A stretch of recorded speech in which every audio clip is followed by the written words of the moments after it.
मी तर कालच सांगून गेलो नाही तर मग मंत्र चढे थोडा धडची होय वेळा येत नसताना करायला गेलं का वेळ लागतोय मग ते करायचं नाही आपल्याला जमतंय तेच असे शब्द होते त्याचे म्हणजे ते सर्व श्लोक होते. तरी खाली बसून म्हणलं आमच्या अण्णाला पण आता काय करते ना अण्णाकडे तर कधी घेते माझ्यावर किती वया झाला भाऊ 188 आद्या किती वयाचा आहे 210 मी नाही कसं म्हणजे हा डबल वातावरण सिद्ध म्हणे नाम करणी काय सांगू तयादिनी कैसे कृपा अंतकरणी तया श्री गुरु यतीचे. आता शिक मूळच्या संवादावर आले. सर्व गुरुचरित्र कोण कोणाला सांगतंय गुरुवारचे श्रोते असते ना ऐकणारे कोण कोणाला सांगतंय संवाद दर गुरुवारी दिसत सदा सर्वदा योग तुझा घडावा. अहो तुम्ही कशाला सांगायला लागलात आमचे रोजचे श्रोते त्यांना सांगू द्या तुम्ही सूचक आहे मी सांगू हा तुम्ही विना का तिथंच असतं या चला पुढे सिद्ध मुनी का चला पुढे आता काय करा पुढे चला तुम्ही सांगा सगळ्याला माहिती चला पुढे. याच्यावर तर आपली सत्य होते तर ह्याचे नाही चालू आहे हे असं पंक्चर राहिलं का मस्त जमत ह्या तुम्हाला बी आपला पाठा पडून गेला या एका महाराजांना एकाच अभंगावर 10 का कीर्तन करा मी म्हणत लय चांगलं कीर्तन होतं कसलं होतं अण्णा म्हणते सगळ्याला माहिती चला पुढं कुठं बी चला पुढं आणि ते बी आपल्याला चला पुढंच म्हणतंय आपण शेवटला बी तसंच म्हणायचं तुम्ही उठून चला पुढं आणि मग त्याच्यामुळे कुठेतरी वेळ द्या ना. सिद्ध मुनी नामधारकाला ही सर्व गुरुचरित्र सांगते प्रत्येक कथा तिथं शिष्याची आणि सिद्ध मुनीची चालू आहे म्हणून इथं सांगितलं बाबा सिद्ध मुनी नामधारकाला सांगू लागले की ज्या वेळेस ही सर्व अवस्था ही मूळ कथा आली ही कोण कुणाला सांगत होतं द्रौपदी पार्वती मातेला कोण सांगत होतं भगवान शिवशंकर सांगत होते गुरुचा महिमा सांगत होते बरोबर आहे का. आणि म्हणून म्हणले असं ज्यांचं गुरुवरती श्रद्धा आहे ज्यांनी गुरुवरती भाव ठेवला त्यांना काय काय प्राप्त होतं या बाळ ब्रह्मचार्याला सर्वच प्राप्त झालं कारण सर्व मान्य करून घेतलं सेवेमध्ये तत्पर झाले आणि सर्व त्या जे काही गुरुनं कार्य सांगितलं होतं त्या सर्व वस्तू सर्व समोर त्या ठिकाणी हजर केल्या प्रसन्न झाले वरदान दिलं काही नाही म्हणले इथून पुढे तुला आता काही तू अपूर्ण राहणार नाही म्हणले.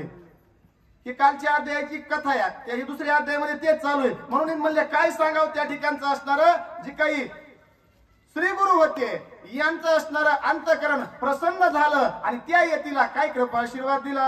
आपुले पुत्र कळत्राशी जैसा लाभू पर्यशी तैसा तुमचे पूर्वजाशी प्रेम भावे पुसती. आणि मग तुमचे जे काही पूर्वज आहेत होते का म्हणले हे पूर्वज ही काय झाले वंश न वंश परंपरेने असणार या ठिकाणी श्रीगुरूच्या सेवेमध्ये रममान झाले. जे काही तुमचे पुत्र होते कन्या होत्या जे काही संतती होत्या या सर्व म्हणले पिढ्या न पिढ्या पुन्हा असणाऱ्या श्रीगुरूचेच भक्त झाले आवडते झाले गुरुची सेवा केली म्हणून सांगतात ग्रहवार्ता कुसरी क्षम पुत्र कळत्री द्विज सांगे मनोहारी विस्तारी पर्येसा.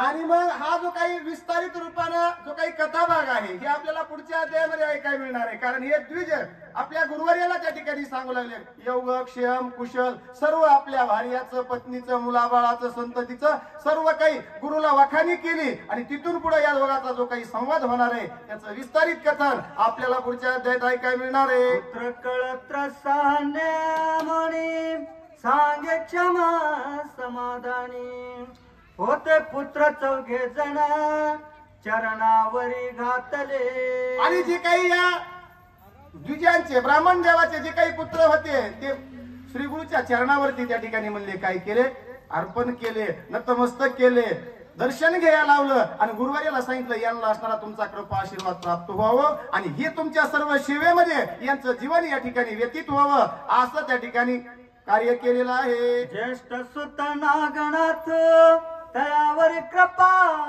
बहुतून कृपानिधी श्री गुरुनाथू माता हातू ठेवी ती माता हातू ठेवी ती माथेवर असणारा हात ठेवला आणि जे काही म्हणले ज्येष्ठ सूत होते, मुलगा होता, नागनाथ त्यांचं नाव होतं, मात्र त्यांना काय केला, कृपा हस्त वरद हस्त श्री गुरुनी प्राप्त करून दिला. श्री गुरु म्हणते तुझ्याशी ज्येष्ठा तुझ्या सुताशी होईल पूर्ण आयुषी संतती यांचे बहुवशी. होईल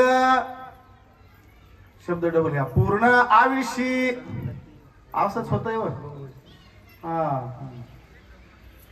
ते का जे जण ते काय म्हणते मुछरक बांधून घेतले जण म्हणजे इथून पुढं मराठी भाषा मग असं ओळ होती.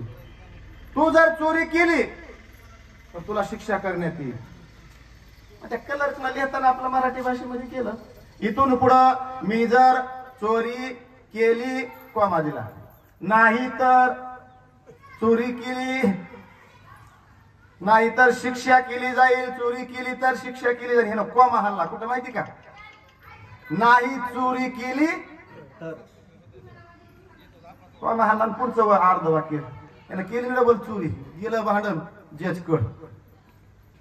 अरे तुझ्या म्हणले तू लिहून दिला होता इथून पुढे तू चोरी करणार नाही म्हणला, बरोबर आहे ना साहेब, मी लिहून दिलं होतं, पण काय लिहून दिलं होतं वाचायला म्हणले, कारकुनानं काम दाखल होतं ते म्हणले इथून पुढे चोरी केली नाही तर शिक्षा करण्यात येईल. तुम्हाला वाचा तुम्ही आणि वाचलं म्हणून मी चोरी केली म्हणले, काय लिहून दिलं होतं, इथून पुढे मी जर चोरी नाही केली तर मला शिक्षा होणार होती म्हणून मी चोरी केली. मी क्वाम्याचं महत्व सांगायला मराठी.